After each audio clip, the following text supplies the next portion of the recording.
Saka basmutin na yan na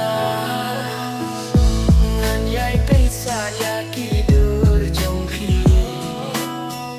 Marwe nganyay mutu tang syahi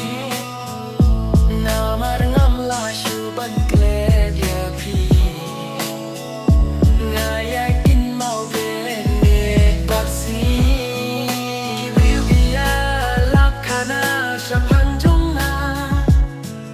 mga Diyosyong hanta ka jaga Hindi kintip ka jing shisha kia tu kana Yano maap hanta ka jaga Yano kimpi ap hakato ka jaga Yano ngadang ap ah ko min sim jonga Ban klik ka mun ka juat ki Ya pinga dangap hapo min sim jonga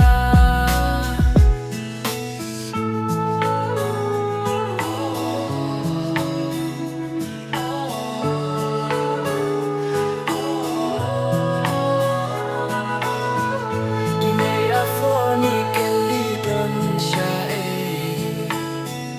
Wano syahin kun kapor lade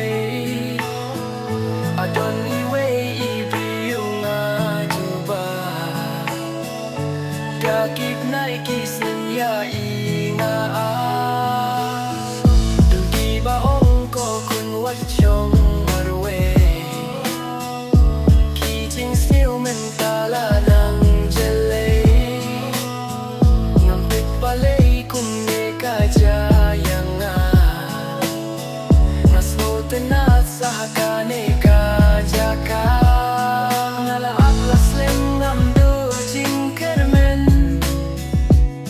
Ngapit pa rin sa wanban yashem Kibriw kiyalap ka na siya pang jonga Mga Diyosyong hanta ka jaga Henry kintip ka jing shisha kia tu ka na Yano maap hanta ka jaga Yano kimpi ap hakato ka jaga